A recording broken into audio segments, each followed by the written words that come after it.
Hello mga kabossing, welcome back sa Pinoy Manhwa Tagalog Recap. Bago tayo magsimula, nais ko lang munang ipaalala na huwag kalimutang i-like ang video, mag-comment, at mag-subscribe sa channel. Malaking tulong ang inyong suporta upang patuloy na makagawa ng mas marami pang manhwa recap. Dahil sa patuloy ninyong suporta, mas naiengganyo ang channel na maghatid ng dekalidad na content para sa lahat. Kaya, nang walang pag-aaksaya ng oras, simulan na natin ang kwento. Makalipas ang ilang panahon, nagpalit ang araw at lumipat ang tagpo sa rehiyon ng Ferdam. Pagdating ni Peter at ng kanyang grupo sa lugar, agad nilang naramdaman ang napakatinding lamig na halos hindi matiis. Ipinaliwanag ni Peter na ang karaniwang temperatura sa rehiyong iyon ay umaabot sa humigit kumulang -80 degrees C. Matatagpuan din ito sa taas na 3,570 metro mula sa antas ng dagat, kaya maging ang simpleng paghinga ay nagiging napakahirap. Ayon sa kanya, iyon ang teritoryo ng Ferdam, isang lugar na itinatag ng mga inapo ng mga Viking na matagal nang nasanay sa ganoong matinding klima. Idinagdag pa niya na ang kanilang tunay na destinasyon ay mas malalim pa sa kabundukan. Upang makarating doon, kinakailangan muna nilang humingi ng gabay mula sa mga naninirahan sa nayon. Dahil dito, hindi na sila nag-aksaya ng oras at agad na nagtungo sa loob ng nayon. Hindi nagtagal, sinalubong sila ng pinuno ng nayon na nagngangalang Sharayar. Ipinahayag nito na naibalita na sa kanya ang pagdating ng grupo mula sa Daha Group. Habang naglalakad sa loob ng nayon, ipinaliwanag ni Sharayar na ang lugar na iyon ay itinayo ng mga Viking na nanirahan doon maraming taon na ang nakalipas. Ayon sa kanya, kilala ang nayon bilang tahanan ng mga mersenaryo. Dahil sa matinding kapaligiran ng kabundukan, nagiging perpektong lugar ito upang sanayin ang mga mandirigma hanggang sa maging napakalalakas. Gayunpaman, nilinaw niyang kahit kilala ang lugar bilang nayon ng mga mersenaryo, hindi ito gaanong naiiba sa karaniwang pamayanan. Isa pa rin itong lugar kung saan payapang namumuhay ang mga tao sa kanilang pang-araw-araw na buhay. Pagkaraan nito, nagpahayag si Sharayar ng bahagyang pagtataka. Nagtanong siya kung bakit muli na namang naghahanap ng mga mersenaryo ang Daha Group, gayong hindi pa naman gaanong nagtatagal mula nang huli silang mag-recruit. Sa isip ni Peter, hindi na iyon naging sorpresa. Naalala niyang inasahan na niya ang ganitong uri ng tanong. Muling sumagi sa kanyang alaala ang naging pag-uusap nila ni Kajo, kung saan naitanong nito kung paano kung tumanggi ang mga taga-Ferdam na payagan silang makipagkita kay James Minor. Noon pa man ay ipinaliwanag na ni Peter na hindi magiging madali ang kanilang misyon at inaasahan na niyang magiging mapaghinala ang mga tao roon. Dahil dito, ipinaliwanag ni Peter na ang kanilang pagpunta ay may kaugnayan sa utos na tugisin at lipulin siya. Ayon sa kanya, hindi magiging sapat ang bilang ng mga mersenaryong naunang nairekrut, kaya iniutos ng CEO na doblehin pa ang dami ng mga mandirigmang kukunin. Sandaling natahimik si Sharayar bago ito tuluyang natawa. Pagkatapos ay sinabi nitong nauunawaan na niya ang dahilan ng kanilang pagpunta. Dahil dito, inanyayahan muna niya ang grupo na magpahinga sa kanilang tuluyan. Idinagdag pa niyang babalik siya pagsapit ng gabi upang magdala ng panggatong para sa kanilang silungan. Kahit nasa loob na sila ng kubo, ramdam pa rin ni Simon ang napakatinding lamig na bumabalot sa buong lugar. Sa gitna ng katahimikan, napansin ni Tadeo si Peter na tahimik na nakatanaw sa tanawin sa labas ng bintana. Nagtanong siya kung may iniisip ba ito. Sa halip na sumagot ng direkta, tinanong ni Peter kung may napapansin ba itong kakaiba sa nayon.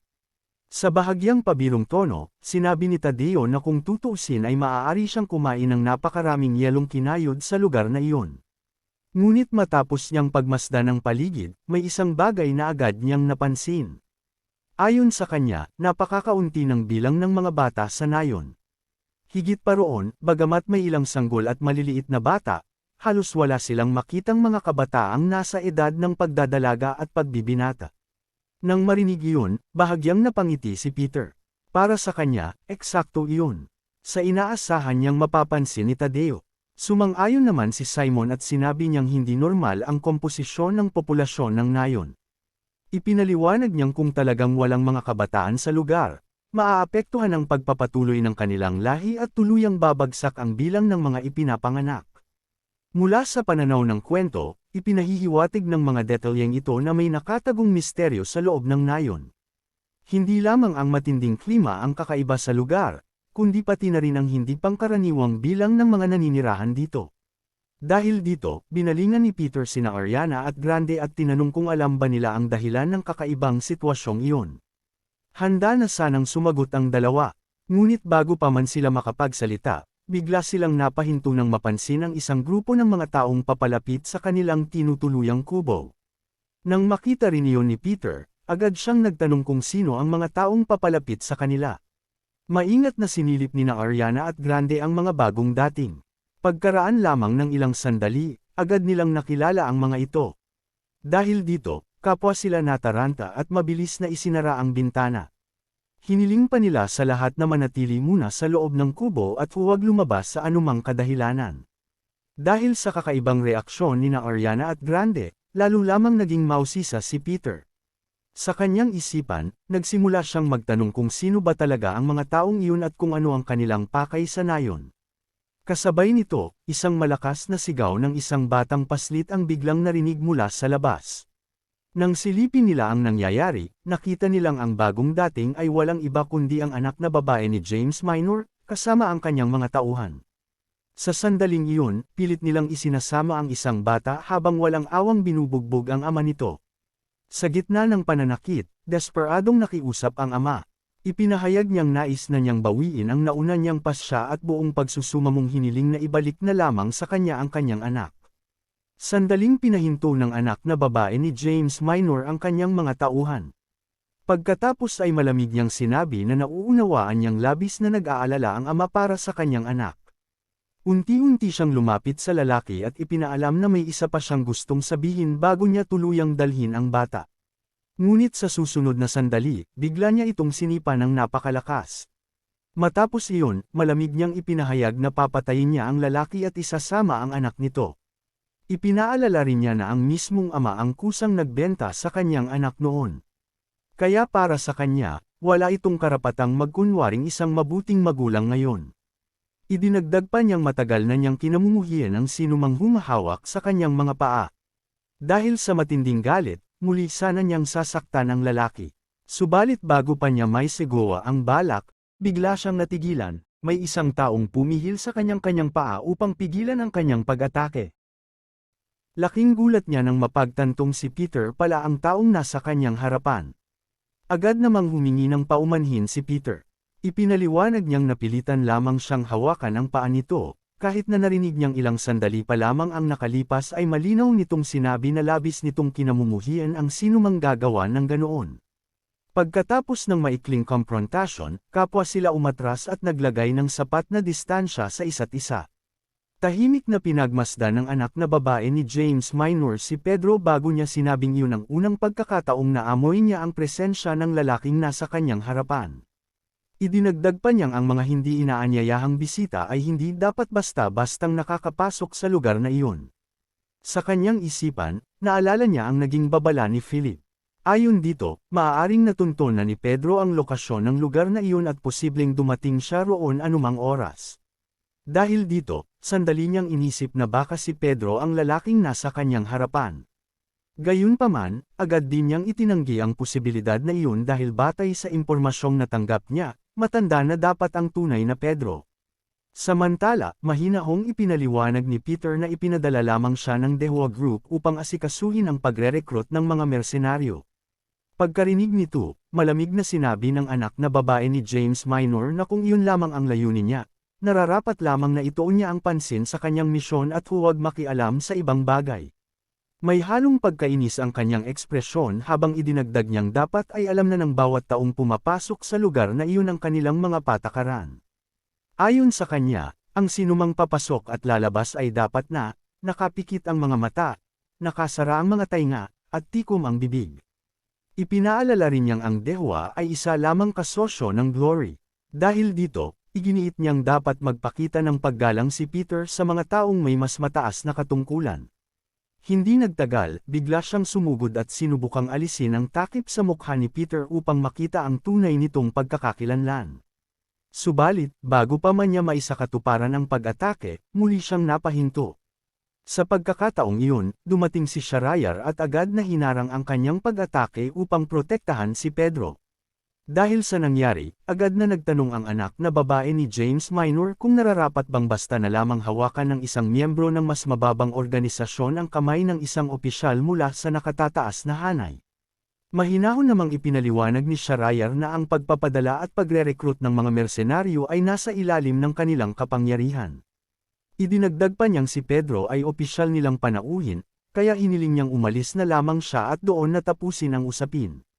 Sa halip na sumunod, napangiti lamang ang anak na babae ni James Minor. May halong panunuyan niyang ipinaalala na ilang sandali pa lamang ang nakalipas ay siya mismo ang nagsabing hindi dapat nagbibigay ng utos ang mga nasa mababang organisasyon sa mga nakatataas. Pagkatapos nito, wala na siyang sinayang na oras at agad siyang naglunsad ng isang malakas na sipa na diretsyong tumama sana sa ulo ni Shahryar. Ngunit sa pinakahuling sandali, kusa niyang itinigil ang kanyang pag-atake bago pa ito tuluyang tumama. Sa kanyang isipan, inamin niyang labis siyang naiirita dahil muli na naman niyang nakita ang parehong ekspresyon sa mukha ni Shahryar. Hindi nagtagal, tinalikuran niya ang grupo at nagsimulang umalis. Bago tuluyang lumisan, nag-iwan siya ng isang babala. Ipinaalala niyang ang tunay nilang makakaharap ay hindi siya, kundi ang kanyang ama. Dagdag pa niya, narinig na rin niya ang balitang madalas umanong maging mayabang ang Dehwa sa Glory. Dahil dito, binalaan niya ang grupo na mag-ingat kapag nakapasok na sila sa laboratorio, sapagkat maaari silang mapahamak anumang oras. Sa kabila ng tahasang pagbabanta, nanatiling tahimik sina Shahryar at Pedro. Wala ni isa sa kanila ang tumugon sa sinabi nito. Pagkatapos ng insidenteng iyon, mahinahon na bumalik ang bawat isa sa kani-kanilang pupuntahan. Pagdating nila sa kanilang tinutuluyang kubo, agad na nagtanong si Simon kung ano ba talaga ang nangyayari. Samantala, ibinahagi ni Tadeo ang kanyang napansin. Ayon sa kanya, ngayon ay malinaw na kung bakit kakaunti ang mga batang nakikita nila sa nayon. Napagtanto niyang tila sapilitang dinadala ang mga bata at ginagawa pa iyon ng hayagan sa harap ng mismong mga mamamayan. Dahil dito, nagtanong si Simon kung tama bang hinayaan na lamang nilang makaalis ang grupo. Nag-aalala siya na maaaring bumalik si James Minor kasama ang mas marami pang tauhan. Sa kabilang banda, nanatiling kalmado si Peter. Ipinaliwanag niyang sa palagay niya ay hindi yun mangyayari at naniniwala siyang magiging maayos pa rin ang sitwasyon. Ayon kay Pedro sa kanyang pagsusuri, sa hindi pa niya ganap na maipaliwanag na dahilan, tila wala namang intensyon ang babaeng iyon na saktan ang pinuno ng nayon. Sa kanyang palagay, maswerte rin silang siya lamang ang nakita ng kabilang panig, kaya naniniwala siyang hindi pa sila lubusang pinaghihinalaan. Upang mas maunawaan ang sitwasyon, naisip ni Pedro na kailangan nilang makakuha ng paliwanag mula sa pinuno ng nayon. Gayunpaman, batay sa kilos nito, tila wala itong balak na magsabi ng anuman. Sa mismong sandaling iyon, biglang lumitaw si Shahryar sa likuran ni Pedro at walang pag-aalinlangang binunot ang kanyang espada. Sa seryosong tinig, ipinaliwanag ni Shahryar na ang lugar na iyon ay nasa humigit kumulang 3,500 metro ang taas mula sa antas ng dagat. Dahil dito, 70% lamang ng karaniwang dami ng oxygen ang naruroon. Ayon sa kanya, ang isang ordinaryong tao ay hindi madaling makakaangkop sa ganoong kapaligiran. Ngunit napansin niyang ang grupo ni Pedro ay tila komportable lamang, na para bang matagal na silang namumuhay sa ganoong klima. Para kay Shahryar, malinaw na palatandaan iyon na hindi sila mga pangkaraniwang tao. Idinagdag pa niya na nasaksihan niyang naharang ni Pedro ang pag-atake ni Rafi gamit lamang ang dulo ng kanyang paa. Para sa kanya, isa iyong bagay na halos imposibleng mangyari, lalo na't batid niyang ang lakas ng tuhod ni Rafi ay sapat upang makawasak ng matibay na pader. Habang unti-unting pinapawisan dahil sa tensyon, inamin ni Shahryar na noong nakaraan ay nalibot na niya ang iba't ibang larangan ng digmaan sa buong mundo. Dahil sa mga karanasang iyon, naniniwala siyang hindi madaling malinlang ang kanyang mga mata. Dahil dito, direkta niyang tinanong kung sino talaga sila at ano ang tunay nilang pakay sa lugar na iyon. Sa mahinahong paraan, ipinaliwanag ni Peter na matagal na niyang alam na may laboratorio ni James Minor sa mas mataas na bahagi ng bundok. Pagkatapos ay seryoso niyang inamin na ang tunay nilang layunin ay wasakin ang laboratoryong iyon. Pagkarinig nito, agad na naramdaman ni Shahryar na hindi lamang iyon isang pagbabanto o simpleng pananakot. Sa kanyang karanasan, sapat na ang paraan ng paghinga at pagsasalita ng isang tao upang malaman kung nagsasabi ito ng totoo. Habang iniisip niya ang sinabi ni Pedro, napansin niyang nagsimulang manginig ang kanyang kamay. Maging ang hawak niyang espada ay hindi na niya mapanatiling matatag. Sa kanyang isipan, napagtanto niyang ang mga taong nasa kanyang harapan ay maaaring higit pa sa kaya niyang harapin. Dahil dito, naisip niyang hindi niya maaaring basta na lamang silang hayaang umalis sa lugar na iyon. Samantala, sa isip ni Kajok, nabuo ang isang tanong. Hindi niya maunawaan kung bakit tila hinaharangan sila ni Shahrayar. Sa kanyang pananaw, kung tunay ng kalaban nito si James Minor, mas makatuwirang tulungan sila kaysa pigilan. Sa gitna ng katahimikan, biglang nagtanong si Pedro kung ang dahilan ba ng pag-aalinlangan ni Shahrayar ay may kaugnayan sa tunay nitong anak. Labis na ikinagulat ni Shahrayar ang tanong na iyon. Dahil hindi rin nauunawaan ang sitwasyon, agad na nagtanong si Simon kung ano ang ibig sabihin ni Pedro. Ipinaliwanag ni Pedro na may hinala siyang ang babaeng umalis kanina ay tunay na anak ni Shahrayar. Pagkatapos ay tinanong niya kung mali ba ang kanyang palagay. Sa halip na sumagot agad, nagtanong si Shahrayar kung paano nalaman ni Peter ang bagay na iyon. Maikli lamang ang naging tugon ni Pedro. Ayon sa kanya, isa lamang iyong kutob. Sa kanyang isipan, naalala niya ang ekspresyon ni Shahrayar kanina. Kasabay nito, bumalik din sa kanyang alaala ang mga panahong mabuti pa ang kalagayan ni Hana. Mula sa mga alaalang iyon, tila naunawaan niya ang damdaming itinatago ng isang ama. Pagkatapos nito, mahinahon niyang hiniling kay Shahrayar na ipaliwanag ang tunay na ugnayan ng nayon at ng laboratorio ni James Minor. Tinanong din niya kung ano ba talaga ang ginagamit na pang-ipit o bihag laban sa mga mamamayan ng lugar. Sa halip na sumagot kaagad, biglang nanlumo si Shahrayar nang malaman niyang ang mga taong nasa kanyang harapan ay mga dating apostol ng glory. Dahil dito, nagsimulang manginig ang kanyang buong katawan. Hindi niya inasahang ang lalaking kaharap niya ay ang tunay na Pedro. Sa mahinahong paraan, kinumpirma ni Pedro ang kanyang pagkakakilanlan. Gayunpaman, hindi siya nagpakita ng anumang pagbabanto laban kay Shahrayar. Inamin naman ni Shahrayar na matagal na niyang naririnig ang balitang sinusubukan ni Pedro na pabagsakin ang glory. Dahil dito, matagal na niyang inisip na darating ang araw na haharapin niya si Pedro sa lugar na iyon. Gayunpaman, aminado siyang nahihirapan pa rin siyang tanggapin ang kasalukuyang sitwasyon. Habang dahan-daw ang lumalapit, muling kinausap ni Pedro si Shahrayar.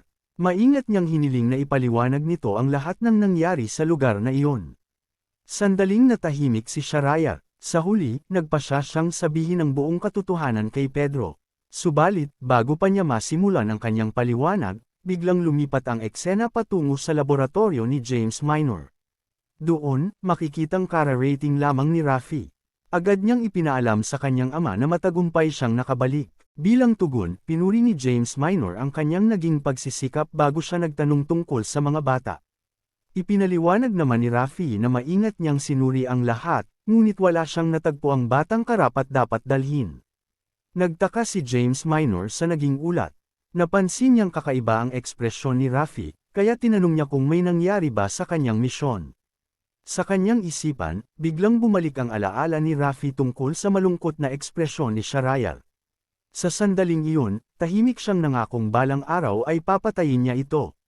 Gayunpaman, nang sumagot siya sa kanyang ama, sinabi lamang niyang wala namang naging problema at maayos ang lahat. Tinanggap ni James Minor ang sagot na iyon. Sinabi niyang kakausapin na lamang niya si Rafi kapag natapos na ang lahat, dahil kailangan na nilang maghanda. Pagkatapos nito, inihayag ni James Minor na naniniwala siyang darating si Peter. Ayon sa kanya, malinaw na ang tunay nitong pakay ay si Arvad. Dahil dito, inutusan niya ang kanyang mga tauhan na salubungin si Peter ng maayos upang maiwasan ang anumang aberya sa kanilang plano. Bilang tugon, ipinaliwanag ni Rafi na nakapaghanda na ng husto ang kanilang grupo, kabilang ang pangkat ni Jens. Tiwala siyang magagawa ni Jens na gawing isang halos hindi mapasok na kuta ang lugar na iyon. Idinagdag pa niyang si Jens ang pinakamainam na kapalit ng kanyang ama pagdating sa aktwal na labanan. Sa kanyang pananaw, magiging mas mahirap para sa sinuman ang lumaban sa loob ng lugar na iyon. Naniniwala siyang kahit dumating pa si Peter kasama ang lahat ng apostol ng glory, wala rin silang magagawa. Pagkarinig nito, inamin ni James Minor na matagal na panahon na mula nang huli siyang makaramdam ng ganoong pananabik. Ayon sa kanya, mabilis na ang tibok ng kanyang puso dahil sabik na siyang makaharap muli si Peter sa isang madugong labanan. Samantala, bumalik ang tagpo sa kubo kung saan naroon sina Peter at ang kanyang grupo. Ipinaliwanag ni Schreier na tila hindi pa nauunawaan ng grupo kung gaano talaga kapanganib si James Minor. Ayon sa kanya, libu-libong tao na ang isinakripisyo ni James Minor alang-alang sa sarili nitong pananaliksik. Idinagdag pa niyang ang iilang nakaligtas sa mga eksperimento ay tinatawag na Gensard. Ipinaliwanag niyang ang lakas ng mga Gensard ay maihahambing sa mga apostol ng glory, at sa ilang pagkakataon ay maaari pang ang lumampas sa antas ng isang apostol. Ang pahayag na ito ay nagpapakita kung gaano kalaki ang banta na naghihintay sa grupo ni Peter. Gayunpaman, napatawa lamang si Simon. Ayon sa kanya, hindi sila basta-basta matatakot, lalo na't marami na rin silang nakaharap na dati nag-aangking mas malakas kaysa sa mga apostol. Agad namang nilinaw ni Schreier na wala siyang intensyong maliitin ang lakas ng mga apostol. Gayunman, iginiit niyang ibang usapan na kapag ang kalaban ay mga Gensard na lumalaban sa sarili nilang teritoryo. Dahil dito, nagtanong si Simon kung ano ba ang espesyal sa lugar na iyon. Ipinaliwanag ni Schreier na noon ay madalas siyang bumisita sa laboratorio ni James Minor.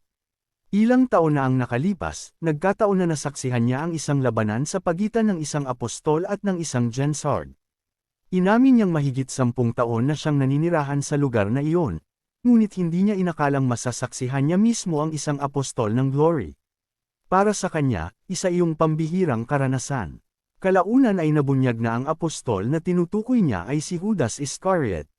Sa pagkakataong iyon, dumating si Judas Iscariot sa laboratorio sa kahilingan ni James Minor. Sa kanyang pananaw, inakala niyang magiging komportable na ang kanyang buhay matapos siyang maging apostol ng glory. Gayunpaman, nagtaka siya kung bakit kailangan pa niyang dumaan sa napakaraming pagsusuri at eksperimento. Noong una, inisip niyang karaniwang pagsusuri lamang iyon upang masukat ang kanyang kakayahan. Ngunit kalaunan ay tinanong niya kung ano ba talaga ang dahilan kung bakit siya ipinatawag sa lugar na iyon. Bago sumagot, tinanong muna siya ng babaeng nagngangalang Scuddy kung hanggang saan niya nais marinig ang buong paliwanag. Dahil ayaw na niyang magsayang ng oras, diretsahan niyang sinabi na itigil na ang mga paligoy-ligoy at ipaliwanag na lamang ang tunay na pakay. Bilang tugon, ipinaliwanag ni Scuddy na gagamitin nila ang malaking bahagi ng datos na nakalap mula kay Apostol Judas bilang batayan sa pagbuo ng plano upang mapatay si Apostol Peter. Pagkarinig nito, napatawa si Judas Iscariot. Sa kanyang palagay, tila nasobrahan na siya sa pagpapahinga nitong mga nakaraang araw. Idinagdag pa niyang mukhang naging komportable rin ang rehabilitasyong kanyang pinagdaanan. Dahil dito, nagpasya siyang yayain si Scuddy na subukan ang isa't isa sa isang maikling laban. Habang inoobserbahan ang paligid, napansin ni Iscariot na tila may espesyal na likidong ipinahid sa ibabaw ng yelo. Sa kanyang pagsusuri, mas madulas ang yelong nabasa ng tubig kaysa sa pinahiran ng langis. Dahil dito, naisip niyang sinadya ang lahat upang halos umabot sa zero ang friction ng sahig. Agad niyang naunawaan na iyon ang uri ng larangang pabor kay Scuddy at magiging malaking hadlang sa kanyang galaw. Samantala, sinabi ni Scuddy na magkaiba sina Apostol Judas at Apostol Peter. Ayon sa kanya, hindi kailanman maihahambing ang kakayahan ni Judas kay Peter. Pagkasabi nito, bigla siyang sumugod at siya ang unang naglunsad ng pag-atake. Makikitang may matalim na talam na nakakabit sa talampakan ng kanyang sapatos, at mabilis niya itong ipinantama sa mukha ni Iscariot. Sa kabila nito, dahil sa pambihirang reflex at liksi ni Iscariot, matagumpay niyang naiwasan ang pag-atake sa pamamagitan ng mahusay na pagbaluktot ng kanyang katawan. Gayunpaman, napansin niyang nahihirapan siyang kumilos dahil sa sobrang dulas ng sahig. Halos imposible para sa kanya ang lumaban ng normal sa ganoong kondisyon. Habang unti-unting umaatres, ipinaliwanag ni Scuddy na halos zero ang friction sa lugar na iyon.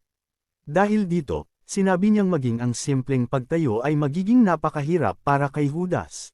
Sa halip na mabahala, nagpahayag lamang si Judas ng pagkadismaya. Para sa kanya, tila itinuring siya ni Scuddy na isa na lamang matandang wala ng kakayahang lumaban. Kasabay nito, itinarak niya ang kanyang espada sa sahig. Ginamit niya ang espada bilang suporta upang mapanatili ang balanse, bago mabilis na sumugod para sa isang kontra-atake. Napansin ni Skadi ang ginawang iyon. Sa kanyang isip, hindi niya inaasahang may isip ni Judas ang ganoong paraan sa napakaikling oras. Dahil dito, pinuri niya ang kakayahan ng apostol. Inamin niyang kahit matanda na si Judas, nananatili pa rin itong isang tunay na apostol na may pambihirang karanasan sa labanan. Napatawa naman si Iscariot. Ayon sa kanya, nakakatawang isipin na tinatrato ng mga tao ang mga apostol na parabang mga alagang aso lamang nila. Ngunit higit na nakakatawa, aniya, ay ang katotohanang hindi man lamang nila tunay na nauunawaan kung sino ang mga apostol. Dahil dito, sinabi niyang ipapakita niya kung bakit siya naging isa sa mga apostol ng glory. Subalit bago pa man tumama ang kanyang pag-atake, biglang nagbago ng direksyon si Skadi sa napakabilis na bilis.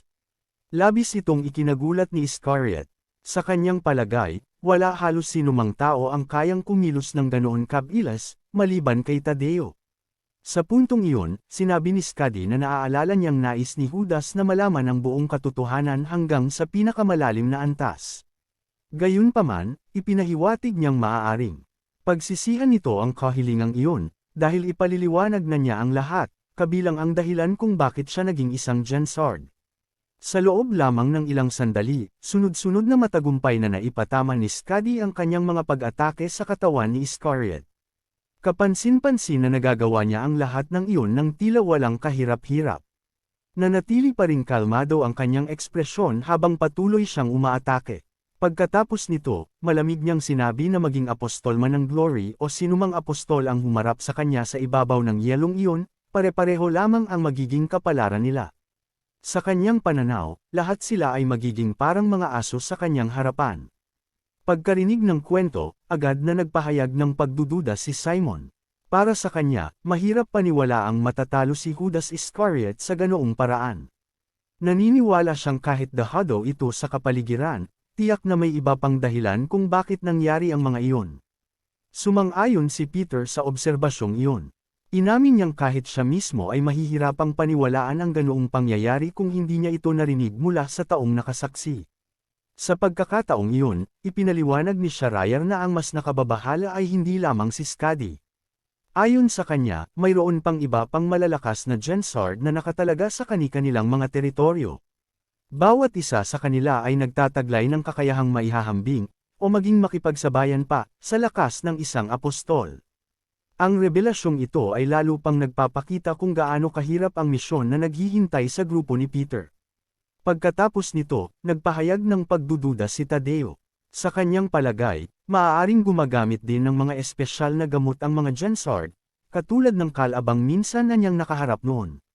Gayunpaman, naalala niyang hindi naman ganoon kalakas ang taong iyon, kaya nagtataka siya kung bakit napakalaki ng agwat ng kanilang kapangyarihan. Ipinaliwanag naman ni Schreier na hindi ordinaryong gamot ang ginagamit ng mga Gensard. Dahil dito, agad na hiniling ni Simon na ipaliwanag pa niya ang bagay na iyon ng mas detalyado. Sa halip na direktang sumagot, binanggit ni Schreier ang pangalang Arvad. Nagtaka si Simon at agad na nagtanong kung sino o ano ang tinutukoy na Arvad. Ipinaliwanag ni Schreier na si Arvad ang anak ni James Minor. Ngunit nilinaw niyang, sa mas tamang paglalarawan, ang Arvad ay isang proyekto na ipinangalan lamang sa anak ni James Minor. Labis itong ikinagulat ni Kajo, dahil hindi niya inaasahang may ganoong katotohanan sa likod ng pangalang iyon. Dahil dito, mahinahong hiniling ni Peter kay Schreier na ikwento ang buong pangyayari at ipaliwanag ang lahat ng nalalaman nito tungkol sa proyekto. Bilang tugon, sinabi ni Schreier na nagsimula ang lahat 20 taon na ang nakalipas. Sa puntong iyon, muling naghanda ang kwento na balikan ang mga pangyayaring naging ugat ng lahat ng nangyayari sa kasalukuyan, na malinaw na magsisilbing susi sa mas malalim na misteryong unti-unti nang nabubunyag. Dahil dito, hiniling ni Peter kay Schreier na ipaliwanag ang buong pangyayari mula sa simula upang mas maunawaan nila ang tunay na sitwasyon. Sa puntong ito, unti-unti nang nabubuo ang mas malinaw na larawan kung bakit umabot sa ganito ang kalagayan ng lugar.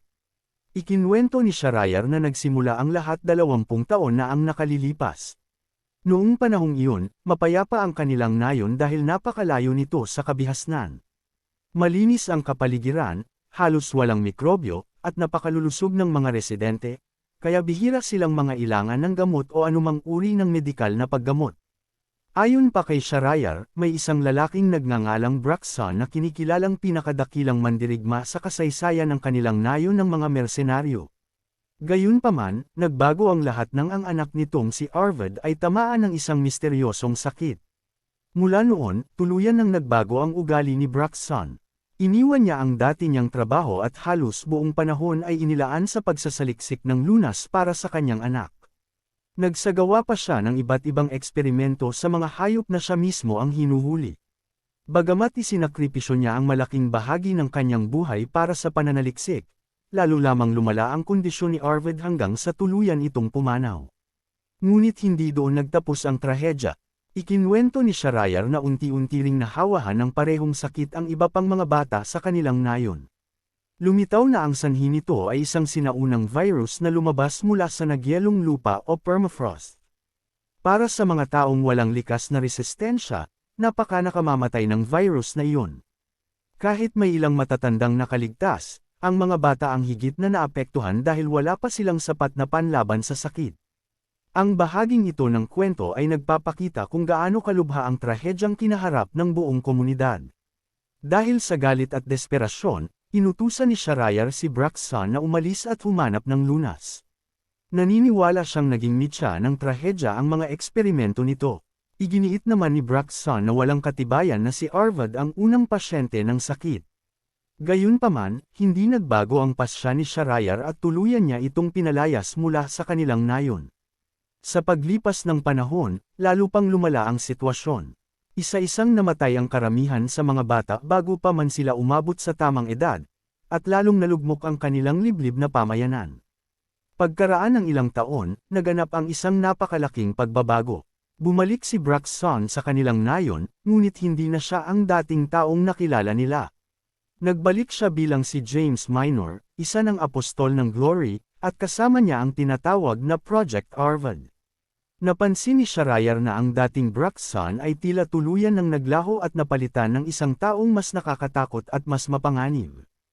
Ipinaalam noon ni James Minor na dadalhin niya ang lahat ng bata sa kanyang laboratorio at nangakong siya na ang bawalang magligtas sa kanila. Gayunpaman, hindi agad naniwala si Shahrayar. Nang makita ni James ang pag-aalinlangan nito, sinabi niyang malaya itong pumili dahil, sa kanyang pananaw, pareho lamang ding mamamatay ang mga bata kung walang gagawin. Dahil wala na silang ibang mapagpipilian, napilitan ng mga magulang na ipaubaya ang kanilang mga anak sa laboratorio ni James Minor. Kabilang sa mga ipinadala roon si Rafi. Gayunman, nang lumabas ang resulta ng mga eksperimento, labis silang nabigla. Ayon sa salaysay ni Shahrayar, ang ginawa ni James ay hindi na maaaring tawaging paggamot. Sa kabila nito, nanatiling kumbinsido si James na sapat ng mabuhay ang mga bata, kahit ang kapalit nito ay isang paraang malayong maituturing na normal o makatao. Ipinapakita ng bahaging ito kung paanong ang hangganan sa pagitan ng siyensya at obsesyon ay unti-unting nabura. Matapos marinig ni Peter ang buong kwento, hindi niya maitago ang kanyang pagkagulat. Hindi niya inakalang may eksperimento na umabot sa ganoong kalupit na antas. Gayunpaman, mahinahong sinabi ni Shahrayar na tanggap na niya ang lahat ng nangyari. Para sa kanya, sapat nang malaman na buhay pa rin si Rafi. Ipinaliwanag ni Shahrayar na wala siyang tiyak na kaalaman tungkol sa tunay na ginagawa ng Glory. Hindi rin niya sinubukang alamin ang lahat ng iyon, dahil para sa kanya, mas mahalaga ang buhay ng kanyang anak kaysa sa kapalaran ng buong mundo. Dahil dito, iginiit niyang hindi niya maaaring hayaang umalis si Peter at ang kanyang mga kasama sa lugar na iyon. Ipinakita ng kanyang pananaw kung gaano kalaki ang sakripisyong handang gawin ng isang ama para sa sariling anak. Saglit na nanahimik si Peter at hindi agad sumagot. Sa kanyang isipan, naalala niya ang panaginip niya kasama si Hannah. Higit sa lahat, naunawaan niya kung ano ang tunay na pakiramdam ng pagiging isang ama. Maya-maya, sinabi niyang mali ang paraan ng pag-iisip ni Shahrayar. Nagulat si Shahrayar at agad na tinanong kung ano ang ibig niyang sabihin. Ipinaliwanag ni Peter na kahit wala silang gawin, darating ang panahon na sisirain din ni Rafael ang laboratorio. Kapag nangyari iyon, tuluyan ding itatapon at isasakripisyo ang lahat ng batang naroroon. Dahil dito, malinaw na hindi rin ligtas ang mga batang pilit na pinuprotektahan ni Shahryar. Labis na nagulat si Shahryar at nahirapang paniwalaan ang sinabi ni Peter. Upang patunayan ang kanyang mga salita, ipinaalam ni Peter na nakasaad ang lahat ng iyon sa mga dokumentong iniwan ni Apostol Andreas. Ayon sa kanya, nakapaloob sa mga dokumentong iyon ang mga lihim na kahinaan ni Rafael, pati na rin ang tunay na layunin ng Project Arvad, ang planong paggawa ng sandata na nakabatay sa pananaliksik ni James Minor. Idinagdag pa niyang tiyak na hindi hahayaang lumabas ni Rafael ang impormasyong iyon sa labas ng mundo. Unti-unting naging malinaw na ang laboratorio ay hindi lamang lugar ng pananaliksik, kundi sa ring napakahalagang bahagi ng mas malaking plano. Matapos marinig ang katotohanan iyon, nagtanong si Shahryar kung ano na ang dapat nilang gawin. Mahinahong sumagot si Peter na mayroon na siyang plano. Ayon sa kanya, ang pinakamahalagang prioridad nila ay mailabas muna ang lahat ng bata mula sa laboratorio. Nang marinig iyon, agad na sumang-ayon sina Tadeo at Simon. Sinabi nilang wala silang magiging problema kung kailangan nilang sumugod sa lugar na iyon. Ngunit nagbigay ng babala si Shahryar. Ipinaliwanag niyang ang mahigpit na pagbabantay ay hindi ang pinakamalaking problema. Ang tunay na hadlang ay ang kakaibang sistema ng seguridad ng laboratorio ni James Minor. Wala itong karaniwang mga gwardya o espesyal na inspeksyon dahil hindi na iyon kailangan. Ayon sa kanya, kayang makaamoy ng mga bantay mula sa layong ilang kilometro, kaya halos imposibleng makalapit sa laboratorio ng hindi natutuklasan. Napansin ni Tadeo na napakataas ng antas ng kahirapan ng misyon. Sa tingin niya, imposibleng makalapit sa lugar dahil wala pang sinumang nakalusot sa naturang sistema ng seguridad. Sumang-ayon naman si Peter at inaming nakapanghihinanga ng loob ang sitwasyon. Bahagyang ngumiti si Shahryar dahil sa wakas ay naunawaan ng grupo kung gaano kahirap ang kanilang haharapin. Ngunit sa halip na panghinaan ng loob, mahinahong naglabas si Peter ng sigarilyo at sinabing hindi uubra ang ganoong hadlang sa kanila. Tiwala niyang ipinahayag na sila ang magiging unang grupong makalululusot sa sistemang iyon. Labis na nagtaka si Shahryar sa kumpiyansa ni Peter. Samantala, tinanong naman ni Peter ang kanyang mga kasama kung handa na ba silang kumilos. Agad silang sumagot na mas lalo pa silang nangganyo sa misyon. Sinubukan pa silang pigilan ni Shahryar. Muli niyang ipinaalala na kayang matukoy ng mga bantay ang amoy ng tao mula sa napakalayong distansya, kaya sa tingin niya ay wala talagang paraan upang makalusot. Sa kanyang isipan, hindi niya mapigil ang isipin kung paano balak lampasan ng grupo ang ganoong kakayahan. Gayunpaman, nanatiling kalmado sina Peter at ang kanyang mga kasama. Hindi sila nagpatinag sa mga babala at nanatiling buo ang kanilang desisyon. Lumipas ang ilang oras. Sa labas ng kubo, lalo pang lumala ang pagbagsak ng nyebe at naging mas mabagsik ang panahon. Sa kabila nito, nakapaghanda na ang buong grupo para sa kanilang pag-alis patungo sa laboratorio ni James Minor. Habang pinagmamasdan ng paligid, napansin ni Peter na higit na mas matindi ang lamig kaysa sa kanyang inaasahan. Pakiramdam niya ay tila hinihiwa ng matalim na talim ang kanyang balat sa bawat pagbagso ng hangin. Ang paglalarawang ito ay lalo pang nagpapakita kung gaano kalupit ang kapaligirang kailangan nilang lampasan bago pa man sumapit ang tunay na labanan. Dahil sa matinding lamig, nagbiro si Simon at tinanong kung maaari na lamang bang bumalik sila sa ibang araw kapag mas mainit na ang panahon. Ngumiti si Shahryar at sinabing posible naman iyon, dahil may mga pagkakataong umaabot lamang sa humigit kumulang -40 degrees ang temperatura, na ayon sa kanya ay maituturing ng mas mainit. Matapos ang maikling berwan nila ni Simon, muling napatingin si Shahryar kay Peter. Sa kanyang isipan, hindi niya mapigil ang magtaka kung nakakaramdam ba ng kaba ang lalaki bago harapin ang napakapanganib na misyon na naghihintay sa kanila.